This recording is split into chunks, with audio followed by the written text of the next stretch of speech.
But we do have someone here to help us answer your biggest buttocks questions. Please welcome proctologist and colorectal surgeon Dr. David Rosenfeld. Welcome. And as a physician who's treated over 15,000 rear ends in his lifetime, you've seen a lot. You say no two are alike. Correct. You're a colorectal surgeon, also a proctologist. So what inspired you to? That's my most asked question. And I would say when I was a young teenager and very impressionable, my dad, who I love and respect very much, looked at me once and gave me some advice. And he said, Dave, if you want to be successful in life, you have to work very hard. You have to love what you do. And always, you're going to have to start at the bottom and work your way up. I love it. Touche! I know it's poop to us, but it's bread to you, right? Bread and butter. Yes, it is. So we're sitting on the toilets for a reason, and our first question, it's actually a very colorful one. Hi doctors, this is a little embarrassing, but I was wondering, why is the color around your anus a little different color than the rest of your body, and is there a reason for that discoloration? Why are our bottoms a different color sometimes?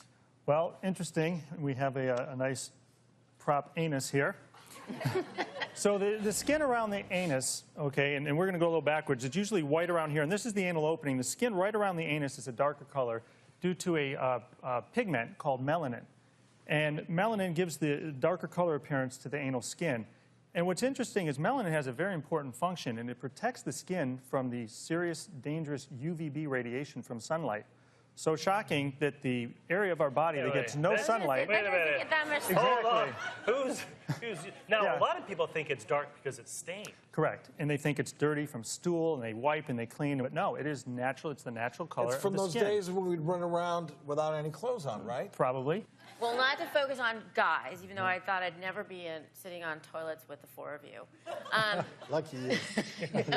Is a lot of my patients ask about anal bleaching because they don't like the look of that darkening down there. Right. So what do you think about anal bleaching? Well, before we get into that, go a little bit further. The anal skin is very thin. It's much thinner than the regular skin, and it's well innervated. It's extremely sensitive, very sensitive. And the reason for that is, what's the function? Well, just say the thought of putting acid on my anus does not sound too good. Correct, and that's what people think. They think bleaching is a little Clorox bleach, dilute bleach. But the function of the anus to be so sensitive, the skin wraps up inside about a couple inches, and the anus is there to control our bowel movements. So when liquid stool or solid stool or gas hits the anus, it sends an immediate signal to the brain. The brain surveys the area, sends an immediate signal down, yay or nay. And if it's a nay, you're not going. If it's a yay, you're going. And you think about that the next time you're on an elevator with 6 strangers and you feel a little gas come down there. I want that functioning 110% of the time. Right? So anal bleaching isn't a little Clorox. It's actually an acid that they put on, and they acid wash the anal skin. Similar to what we do on the face for a chemical peel to get rid of pigmentation. But it's very thick skin. Does that affect the anal sphincter's function?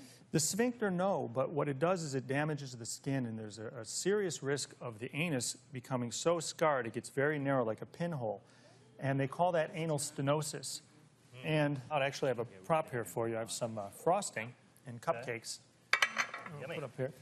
So this frosting dispenser is actually a perfect replica of the rectum and the anus, where the rectum holds the stool, and the anus is where the stool comes out. And when you have a normal, large-size anus, it comes out nice and smooth. You don't have to squeeze or push right into the bowl, and you're done.